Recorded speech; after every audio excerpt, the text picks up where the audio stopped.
Welcome to the National Academies of Practice 2019 Annual Meeting and Forum here in Pentagon City.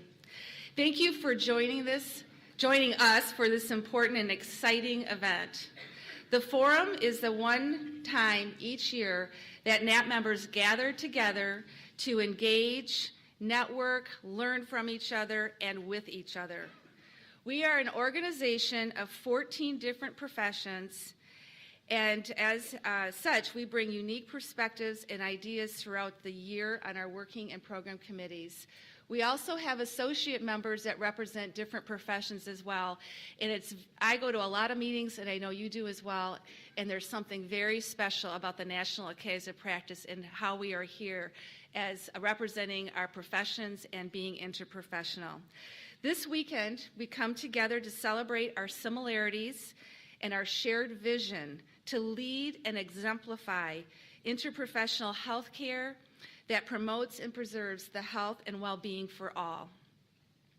Throughout the next 2 days, we'll hear from distinguished keynote speakers, engage in networking activities, choose from an array of concurrent sessions put together by interprofessional teams of colleagues, and work together on our next steps for advocacy initiatives that were kicked off in a big way yesterday by Going to the Hill.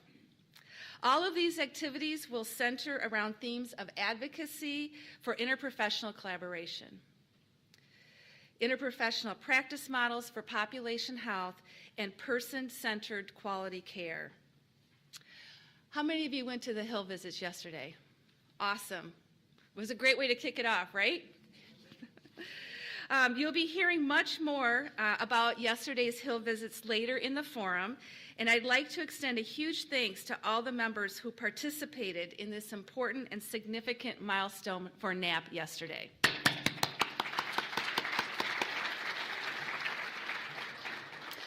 The NAP annual meeting and forum would not be possible if not for the hard work and dedicated time and commitment of a select group of people. We owe a big round of applause to our 2019 Forum Planning Committee, who give of their time and talent to bring to this event together, and they did an awesome job this year. So another round of applause for the Forum Planning Committee. You'll hear a bit more about the forum planning leaders, Joanne Wisely and Carolyn Goulet, at the business meeting and luncheon tomorrow. To fill us in on the networking opportunities at this year's subcommittee, I would like Denise Ludwig, one of our network subcommittee leaders, to please come forward. Denise?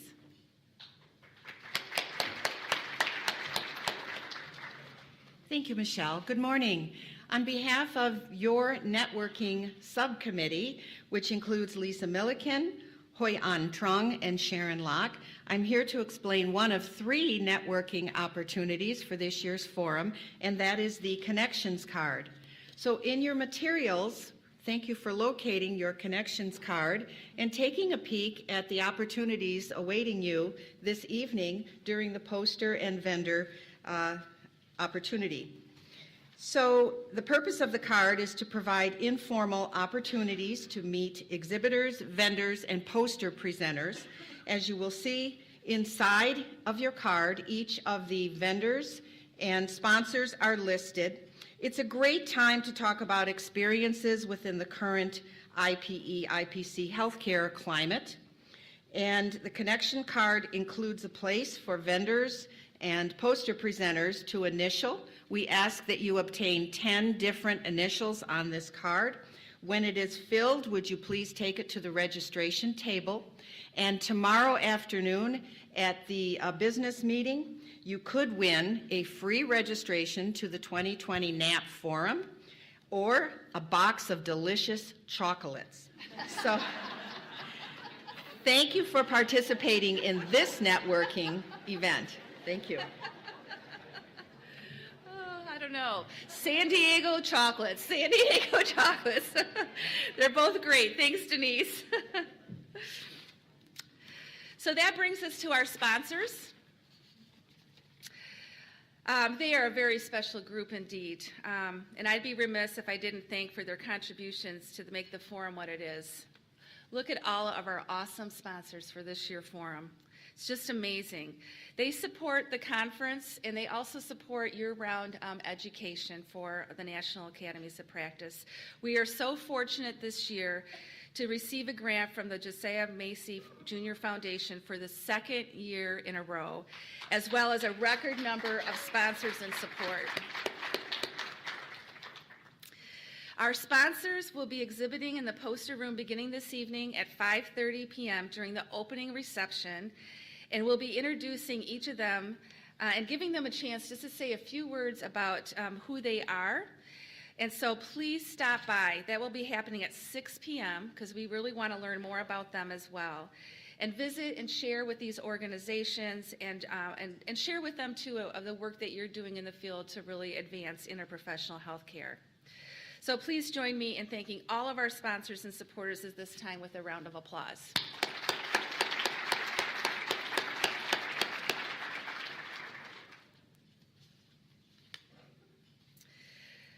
Okay, we just had this awesome orientation downstairs. We had a packed house. So what I'd like you to do now, if you are a first-time forum attendee, member or not member, I would like you to stand up. All first-time attendees. Wow! Woo!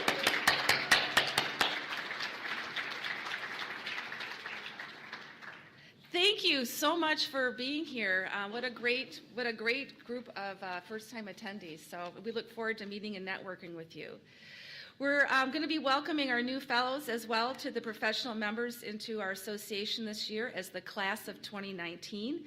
And we look forward to formally inducting them tomorrow evening. It's wonderful to see all the new blood and the energy coming into this organization. It's palpable. You can just feel it, and it's really because all of us are coming together to really work towards the mission of NAP. And there's many ways for all of you to get engaged as well. One of NAP's recent goals for the forum was to offer CE credit for as many professions as possible, and for the second year in a row, we are offering CEs for several professions at no additional charge. So this is pretty remarkable. Of all the forums in history, the last 2 years we've made significant advancements, and CEs will be offered for audiology, speech-language pathology, physical therapy, occupational therapy, psychology, and a joint accreditation through our partner, the National Center for Interprofessional Practice and Education for Medicine, Nursing, and Pharmacy. We are also utilizing a new electronic check-in process this year. You probably were scanned as you came in, and that's a way that we can keep track of all the CE attendees, and it's a lot better than writing your signature on all those papers. So it's continuous improvement and continuous learning together, and that's really what the forum is all about. So now, I would like to welcome April Newton, one of the Keynote subcommittee co-chairs, to the stage to introduce this morning's opening speaker. April.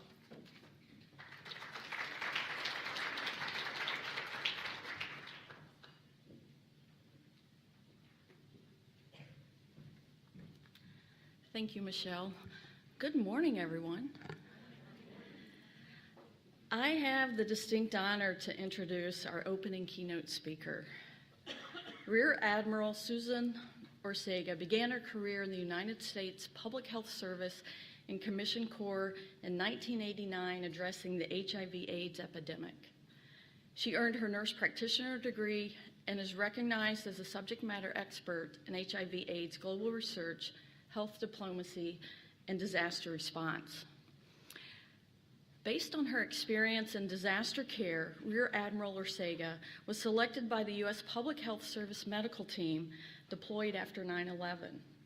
She has also served 15 other national and international disaster and humanitarian missions and was the only nurse for the health diplomacy mission on the USS Palau Navy ship. Rear Admiral Orsega has been responsible for the operational management of international research partnerships with African governments involving 150 international researchers and 7,000 research participants. In 2015, she played a fundamental role in the United States government's NIH Ebola response and was instrumental in the implementation of the first human vaccine trial in Liberia and the operational management of the first Ebola ZMAP trial in Sierra Leone. Presently, Rear Admiral Orsega is responsible for the operations in a clinical research partnership with the Ministry of Higher Education and Research in Mali. Her contributions have been essential in sustaining the country's first biosafety Level 3 laboratory capable of diagnosing emerging infectious diseases. Wow. So on behalf of the National Academies of Practice, please join me in welcoming the Chief Nurse Officer who leads the Commissioned Corps of the United States Public Health Service Nurse Professional Affairs, advises the Surgeon General and the Department of Health and Human Services, Rear Admiral Susan Orsega.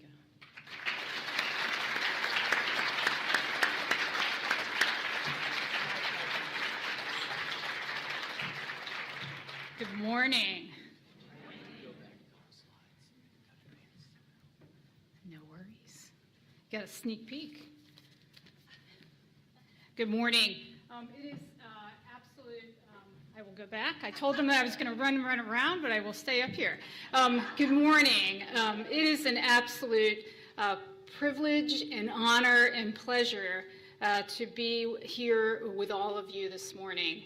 I really feel as if it's like being home because in many ways, all of you are doing what we should be doing, which is bringing together, convening, so that you have all of those multidisciplines that can move the dial of healthcare landscape.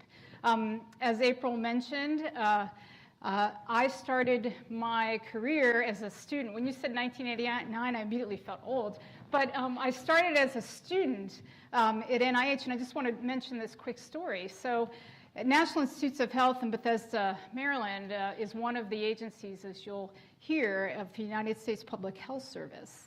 And so I started my commissioning between my junior and my senior year of nursing that summer at the height of HIV, where I was assigned to work in an inpatient unit where HIV patients who were AIDS patients were seeking the last, any research that they could to preserve their lives.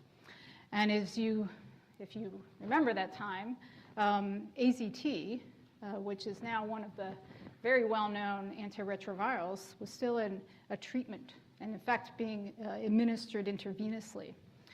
And when I remember going into that unit, what I was overwhelmed by, and I remember this is what you're doing in this room is not taught, or was not taught in the 1980s in the schools. But I started my day, and every day they would have rounds on those patients, and those rounds were comprised, for those of you who remember Dr. Gallo, HIV pioneer, physical therapists, because we had Kaposi sarcoma patients with significant lymphadenopathy that was debilitating and they couldn't move. So they were on the team to really share their perspectives, nursing, dietitian, and just the list went on. That was a state of normalcy. And I knew nothing different. And so when I went back to my nursing school that senior year, I wasn't a big fan, I know, by the nursing school instructors, because I would ask them lots of questions about, well, why do you not have these teams to take care of all these conditions? And then I would ask them questions about HIV. But I mention that because that was the status quo at NIH, because partly I imagine the intensity and the complexity of the diseases that made a cauldron of bringing people together. And you all are doing that now, and I applaud you. I specifically want to thank the organizers, Michelle, Judy, and April. You all did a phenomenal job, as well as Melanie and Ashley and Will, just sort of bringing, really hitting a home run. And so I'm delighted to be here. Before I talk to you about the nation's health, I really want to recognize again because it's really wherever you're sitting in your spaces, whether it's clinics, institutions, universities, organizations, or to the boardroom, with the impoverished or the imprisoned, or in urban or rural settings, you are that scaffolding for many who just don't have access to care. So I'm going to talk to you first about the ending, because this is no easy task to advance the health of this great nation. And all of you do play that fundamental role because you know this very profoundly. But we need to know the communities that we work in, because in many ways, we're at a place with healthcare where it's going to require an approach that's focused on crosstalk across all the sectors, collaborations of what you're doing right now, to move us from rural, in working in rural and urban settings, to move that dial. We have to be nimble engineers and to think very broadly to see this opportunity to influence.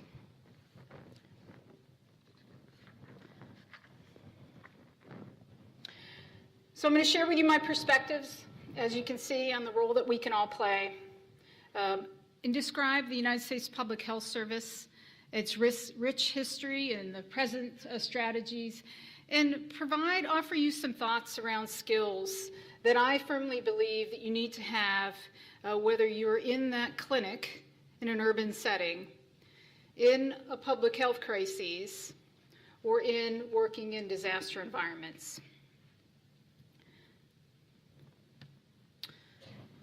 A little bit difficult to see, but in the United States and globally, there are fundamental differences we know on how communities and individuals obtain care. How many, just by a show of hands, have a good handle on health inequities? That's good.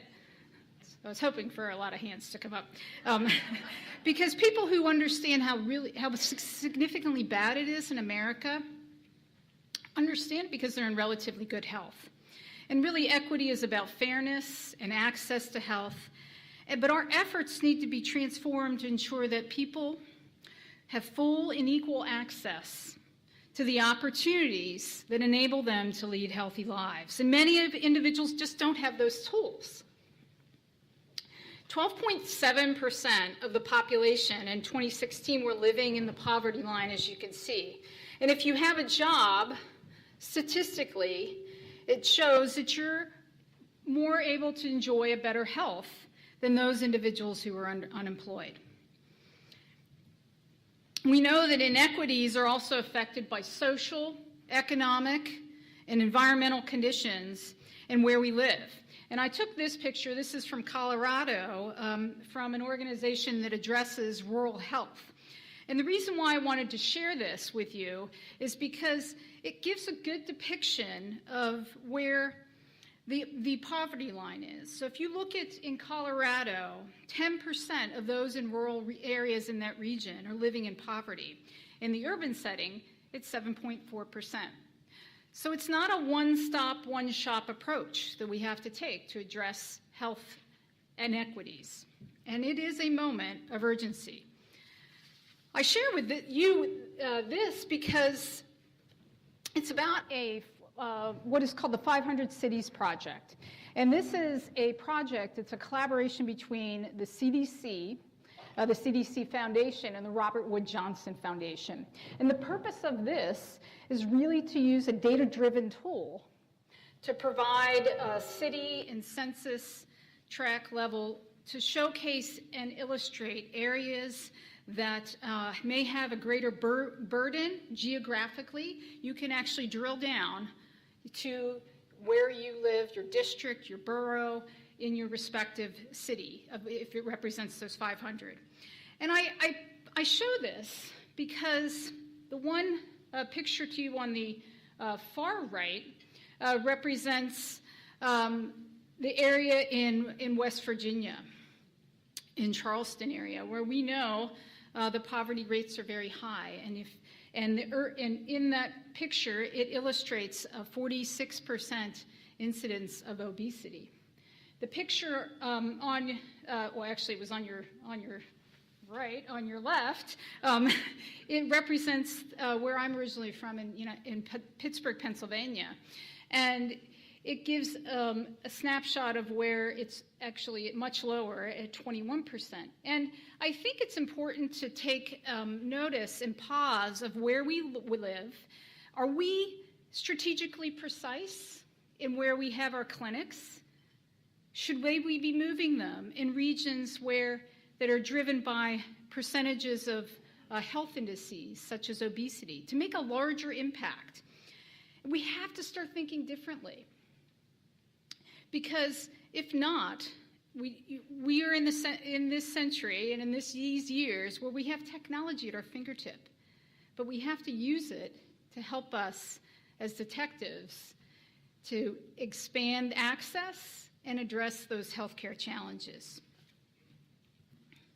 We know that there are differences across where individuals live, play, work, and learn. And there are different outcomes, of course. And we know after decades of focus on the healthcare system, we've come to recognize that we have to learn those spaces and places. And we can do it, and we can all lead the way. And the crossroads, really, of understanding where people's lives are impacted with health is really that intersection of improving in the challenges around health. And it's really, in some respect, about housing, food, and where we learn. We have to figure out some common ground to make those healthcare services available, matching those spaces and places with those healthcare challenges and prevalence rates, and then driving where we're going to make the biggest bang and the biggest impact. Because we know in urban settings where some folks live, and you talk to your patient and you tell them you have to start exercising, but they can't go out and exercise because either it's not safe or the roads are crumbled, and that can either be or there are no paved roads that are safe if they're out in a rural area because there are tractor trailers driving very fast down the roads. It's not, and so therefore they sit at home. But we can do this, and we just have to think again more nimbly. And I challenge all of you to start different ways of doing things that you've done for years and years, or months, and to do it differently.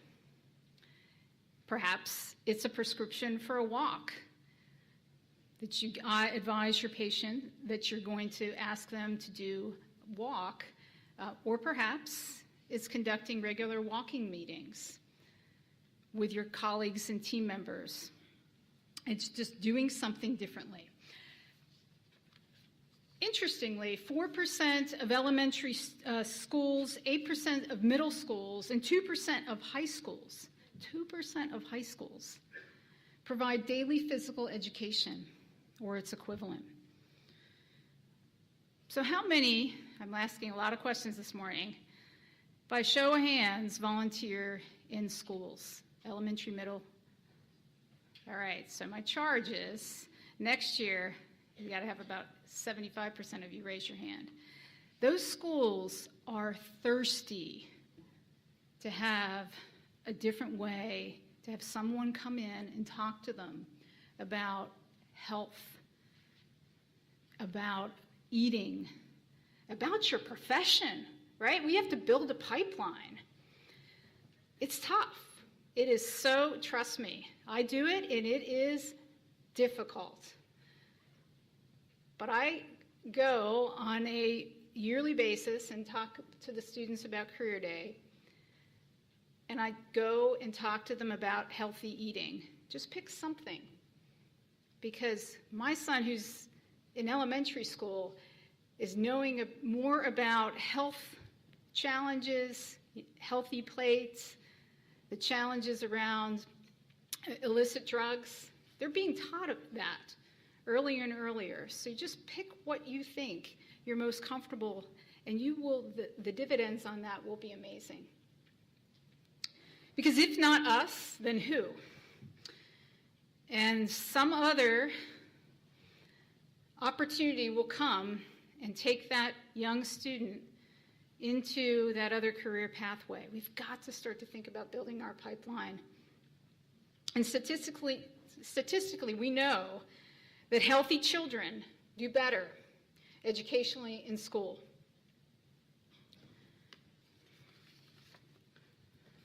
We need a roadmap or a framework, and first it's really about connecting our communities. And when I talk to organizations, I always like to say, what is that framework for your organization to reach out to the communities, because you're a powerful tool to connect.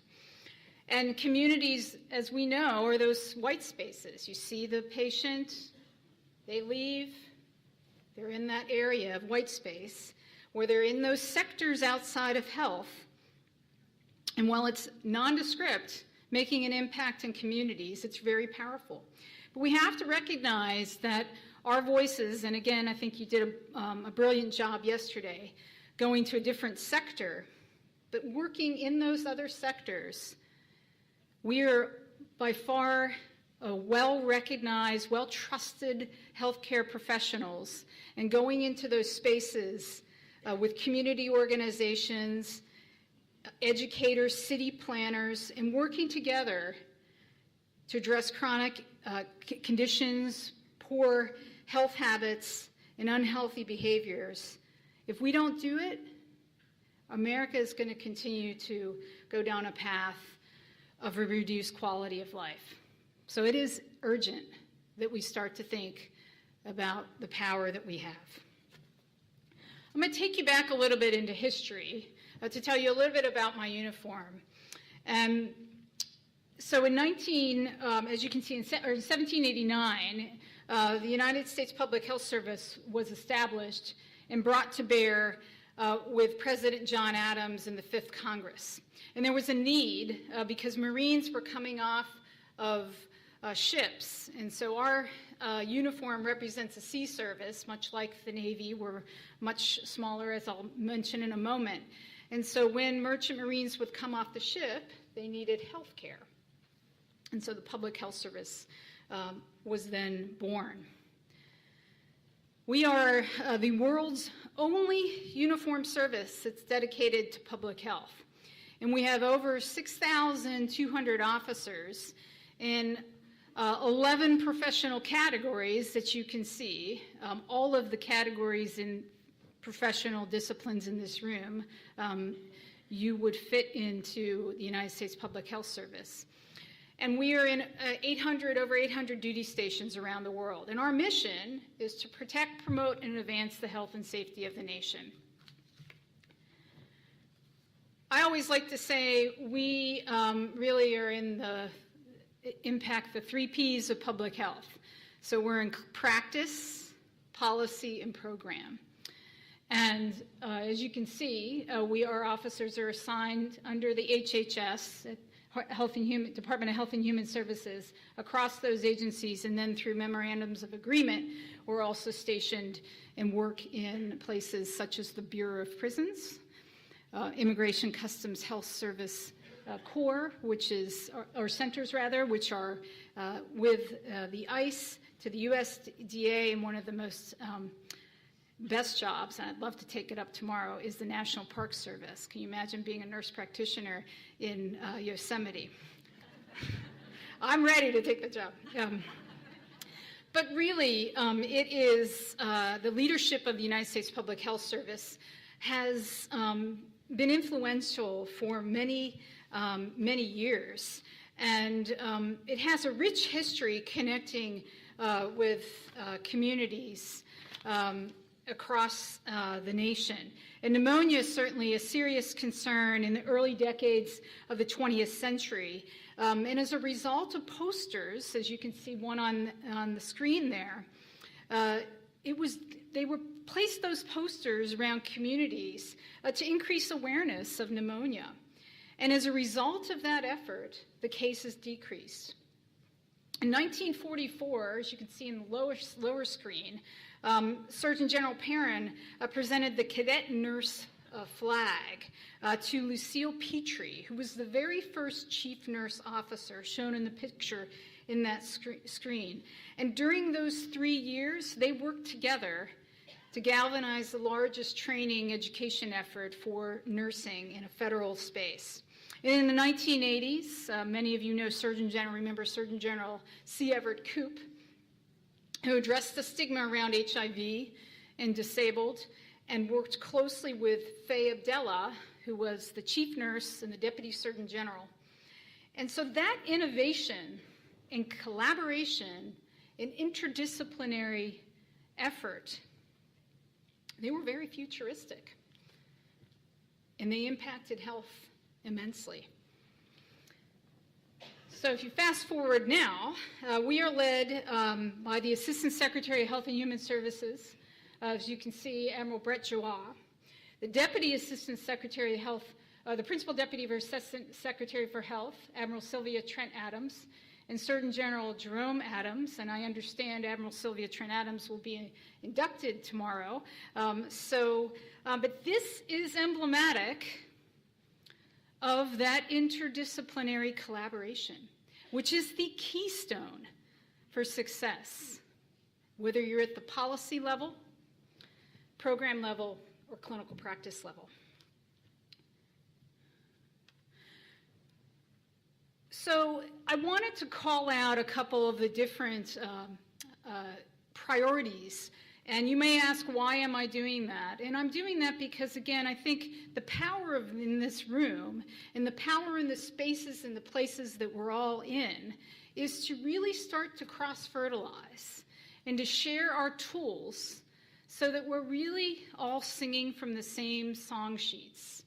And rather than duplicating some efforts, if we can bridge those connections and move health together forward.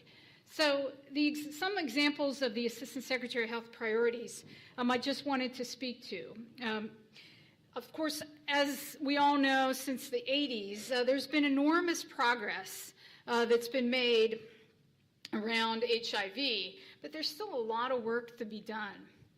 And the government has spent, on the federal and state and local level, billions of dollars to directly impact those health expenditures of HIV in care and prevention. However, we're still seeing new infections, and not everybody is benefiting from access to treatment. And the new infections we know are highly concentrated in men having sex with men, minorities, especially African Americans, Hispanics, Latinos, American Indians, and the Alaska Natives, and those who are living in our southern United States. And so the ASH has, through HHS, the Ending HIV Plan for America, is one way to address the hardest impact communities with expertise. And so it's a 5-point program that's really intended to address diagnosis and treatment and prevention. Another example, or 4-point program rather. Another example is the physical activity guidelines. The second edition was recently published, and it shows that science, everybody can make an impact on your mental and your physical health just by moving, even for those patients who don't have the ability to walk long distances. I have never heard from anyone, even when you just get them out and get them moving for just a little bit, no matter what abilities that they have, whether they can walk a few yards to a few miles. In addition, the ASH serves as the advisor for the opioid crisis, and certainly looking at sickle cell as another example. The United States Surgeon General is Surgeon General Adams. His motto is better health through better partnerships, and he has a few priorities that I'd like to share with you. As you can see, opioids, tobacco, health and the economy, oral health, health and national security, and emerging threats. Now, some of them may seem quite obvious, but let me unpack a few in a way that will help raise its significance. So, health and the economy. We recognize the link between health and the economy is significant. And we know that the nation's poor health is a drag on our nation's prosperity. And the top issue people vote on is jobs and the economy. But how can we focus individuals around thinking about health? Because every year, U.S. businesses lose more than $225 billion, $225 billion because of sick and absent workers. So his second priority is really one that I'd like to draw your attention is health security. So I was talking earlier about making an impact in schools. 7 out of 10 individuals that are ages between 17 and 24, we know, do not qualify for the military service because of obesity, educational deficits, behavioral health issues, or criminal history. 7 out of 10 in that age group. Many of them come into the United States Uniformed Services, but 7 out of 10 of them don't qualify. We can make an impact in that area. We're a less safe country because we're a less healthy country. And we know obesity amongst the active duty service members has risen between 2010 and 2011. Of course, emerging threats, emerging infectious diseases, we know from Ebola that we all have a stake to be prepared. And of course, the opioid epidemic. And we certainly, as all of you know, we have a crisis with 70,000 individuals who die a year from an opioid overdose, and we know that 47,000 die from an illicit or a synthetic opioid overdose such as fentanyl. So I hope you'll join me in carrying naloxone, because if every one of us could carry naloxone in our pockets, we could save lives. And in fact, that's the Surgeon General's serious pledge that he asks all of us in the room to have. You never know when you might need that. And again, it's about saving lives.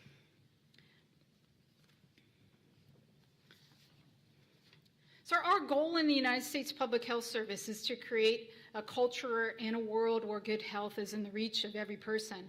And we're there to rebuild communities in times of disasters and public health crises and reach those populations that are in far, hard-to-fill places. And an asset in times of disasters, the Commission Corps has responded to numerous catastrophic events, to include September 11th, and certainly in 2017, the hurricanes Irma, Harvey, and Maria, as well as Katrina. And I want to walk you through these pictures, but I want to talk to you about not the clinical skills that you need, but some other skills that you need as public health leaders to apply this in the landscape. The bottom picture that you see is actually a typical what we call federal medical shelter. And those are transformed where you transform universities that have either, that's actually a basketball court has been converted at a university, Texas A&M to be specific, into a federal medical shelter. Certainly on the top represents our medical unit that was on the ground in Liberia, and they were put in place to care for those healthcare professionals only who were diagnosed or had presumptive diagnosis of Ebola. The picture on the bottom is one of my nurses who is actually working in what we call a regional area on a mission where individuals don't have access to health care. And so what we have done is we partnered with RAM and been able to reach in areas to do prevention, predominantly prevention, individuals who need glasses, individuals who need dental care. And so it's a really remarkable and, to be honest, quite overwhelming, because individuals will show at the doorstep. If the event starts on Friday, they'll show up Thursday evening and camp out camp out to be able to, overnight, to be able to get access to free medical care. And then the last picture, one of my nurses collaborating with the new nursing students. So when these things happened in your backyards, what we've realized when there is a presidentially declared disaster is that we need to know those communities that we're working with, and so that we can make sure that the communities can get back to where they were the pre-disaster. An imperative to that is working closely with universities, and so this represents, in fact, at FIU in Florida during the hurricanes, the nursing students were an additional asset when we were in that when we were in the area in the baseball or basketball area in the court, and we collaborated with the students in the School of Nursing. So I'm trying to show this picture to you to recognize to you all, each of you, that healthcare delivery is not a cookie cutter approach anymore. And we have to be nimble architects.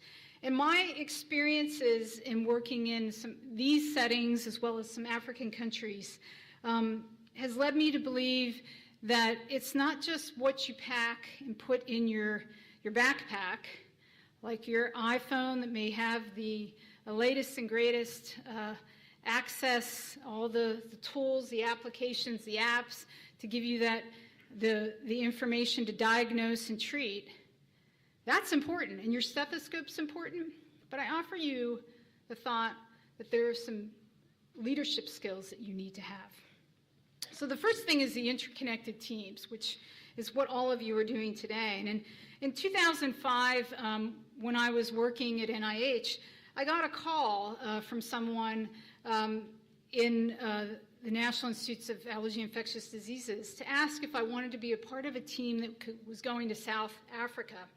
And the intent was, this was in 2005, when the rate in Africa was pre-PEPFAR, which was the President's Emergency Plan for AIDS Relief. So it predates that. They didn't have access to antiretrovirals. And it was a 27% infection rate of HIV. So the government between South Africa and the United States knew there was a need to make an impact and assist that country. And he asked if I wanted to be part of this clinical research team. And I'd never worked in global health before, and I thought, why is he asking me? But I was intrigued, and I agreed. But what I didn't realize until much later was how the invitation was framed, which was to be part of a team, and how that would have such a profound meaning. And this team was comprised of multidisciplines, to include even a budget analyst, a logistician, a senior management individual, that all of us got on a plane and went out along with healthcare disciplines that went out and traveled to South Africa.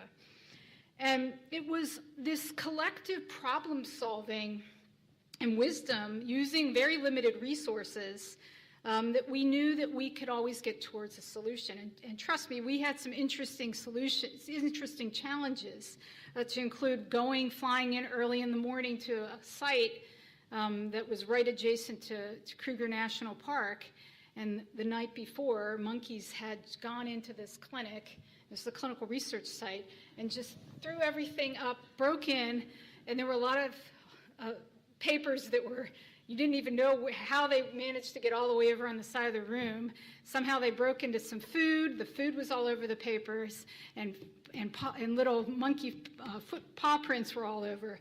It's that kind of chaos, though, in that collective teamwork approach, we were able to find a solution that would maintain the integrity of the clinical research that was needed. Not that I'm anticipating any one of you having that same experience, but it just really resonates the importance of that interconnected teams, that we have to start to think about doing things differently. Maybe it is you bring in that budget person into those meetings, or maybe you already do. Is there another collective wisdom, or another individual who can bring that collective wisdom Perhaps it's around strategic planning, to think about ways of doing business. Is it somebody whose real keen interest is around data, to make your team able to pinpoint on the biggest impact in those areas? So I have a very keen interest and insight on how multidisciplinary teams impact outcomes. And I recognize that that approach, it must be abundant as we welcome it as we move in this new healthcare landscape. The second one, you've got to be aware of yourself in complex, unpredictable, vulnerable environments. You've got to be aware of that. And so certainly one of my biggest professional challenges was being deployed to ground zero. And I vividly remember the uncertainty of what I was going to see, what I was going to experience, and what I was going to actually make an impact, or how I would make an impact, or what I was going to be exposed to when we arrived. And when I, being one of those 43 person members, they had clinics that were basically, many of them were small delis or lobbies of buildings that were transformed into these clinics. And we had to be very aware of ourselves and how we came across to our patients. And we didn't know what type of patient would come into the clinic. And that sometimes is not a space that some of us can work well in. But I think about that as a good example because you can go into a clinic in an urban area or a rural area and sometimes not know what is going to come into your door. But we have to be aware of that complexity. And for many of them at that time, when I was prepping, I thought I am going to have to make sure I treat individuals who may have musculoskeletal injuries, sutures, and ocular injuries from the smoke. But I will tell you the biggest impact was just listening, because it was the ears that I had and just to listen to the patients who were coming in, who were firefighters or individuals on construction workers. And I would never have predicted that, but you just have to be aware of that, and it will yourself and the complexities in those environments. And that experience made me realize the importance of mental health as I treat an individual's physical health. And also the importance of being calm with an intense uncertainty of what I was going to experience, because that patient comes to you with the impression, as they should, that you will have that solution. So it's that importance of being aware of yourself that will lead you to successfully impacting the patient care in a multitude of settings, whether it's another disaster in your backyard, man-made or not man-made, or for those of you who go on mission trips, or those of you who are part of teams that go out into rural areas or urban areas. The third one is really cognizant of the surroundings, and the world we know is more connected than ever, and distance is no longer a barrier. It's no longer a barrier from diseases or endemics. And interestingly, if you take two countries around the world, you can easily connect them with a commercial flight. And even 5 years ago, 10 years ago, that wasn't necessarily the case. So look now, if you look at the DRC, right? The DRC has cases of Ebola. And while we still have screening that is in place, much like the screening that was done in West Africa, that's not always going to be the protection screen for any one of you or the people that you work with who are seeing patients that an individual may come into your clinic. So you really have to be keen observers. And if you think about a disease like Rift Valley fever that is occurring in the Mali-Mauritania border, the patient could come into your local emergency room with fevers or symptoms or the patient who's just traveled from the DRC could come into your clinic with those symptoms. But we have to be keen. We have to ask, we're like detectives now. We have to ask broader stories, where maybe you were taught to just ask them questions about their local exposure, their local experiences, but to broaden your aperture, because we know that diseases like Ebola only takes a small opening to spread in this tightly connected world.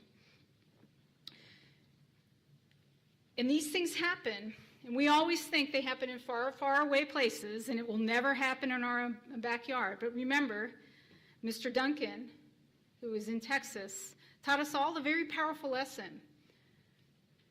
And that powerful lesson is something that we should all be cognizant of our surroundings and cognizant of the world so that we're prepared, because we can be one step ahead, but we have to continue our vigilance and advocacy. So going forward, the investments in having an interprofessional team, we have to be strategic because establishing our presence is imperative, because we are a national and a global asset. And we are looked at and viewed upon by the world as leaders in interdisciplinary health. It is by far, if you're able to talk to anyone throughout the world, it's what countries are all struggling to do. So you have a powerful ability here in this room. But we have a responsibility to address health inequities, but we have to put in our tools in our backpack strategically. Because we know that there will be challenges in the years ahead, and you only have to look at access and mortality rates and chronic diseases and compliance with drug regimens and coverage by categories across areas and populations to understand that. And we have to be knowledgeable about statistics. What is the prevalence rates in our own area of which we live in and where we work in? We have to understand the relationship to where we are providing care and the services, providing the services in the clinics, and be creative. Because not everyone can take off in the middle of the day to see their provider. Not everyone can do that. So maybe you need to adjust the hours. You have to think about being creative. So I challenge you also to think of one thing you can do for population health and health disparity, whether it's volunteering, or whether it's addressing obesity or the opioid epidemic. Because we know things like the opioid epidemic are disrupting families and impacting medical costs in communities. And one small effort can make a large impact. And if we start to shift the focus from disease management to disease prevention in the narrative with our patients, we can make inroads. So I like to think that we have to reflect about our capability. And I always say capability is about capacity and our ability. And our capacity is the tools, and the technology, and the knowledge, the data, and the ability is the talent and the teamwork. And we have to think how we can use those, our capability, to make inroads with a cross-sector approach. It's a soft power technique, but it's a rich one. And we all can be public health quarterbacks, but if not now, then when? And this country gets better when we choose to come together, and the agents are all of us in this room. So in closing, your role could not be more important in today's healthcare. And there's only so much that the United States Public Health Service can do, and the federal government should do, and can do, and is doing. But we have to do it in partnership with all of you in the room.